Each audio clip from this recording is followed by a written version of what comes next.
Det er mig, der vinder i dag. Jeg vil køre hurtigt. Hvem der ikke kommer lige røven på mig, det bliver Rasmus Frejl, fordi han er fucking langsom.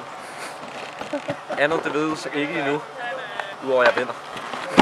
Banen er super fed, rigtig sjov, og det skal nok blive en helt vildt fed konkurrence. Det gør jeg. Du vinder? Ja. Jeg er skræmt for liv og sandt. Jeg tør ikke.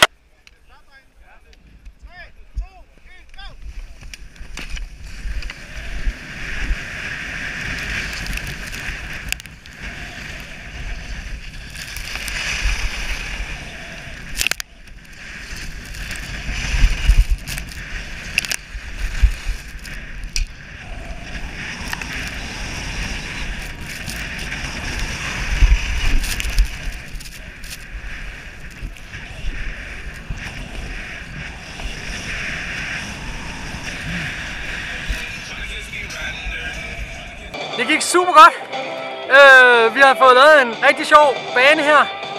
Masser af fart, hop, sving, kurver, whoops. Jamen det er super fedt. Banen gjorde virkelig, at intet var givet før målstregen. Vi har set masser, der kom ned her i sidste sving og troede, de førte, og så gled de ud, og så er de kommet bagfra, og så har alting ændret sig i løbet af ingenting. Og det er sådan, det er, når man kører skiercross og bordercross. Det er super fedt, og vi har haft en helt fantastisk dag her i Ringkoldenparken.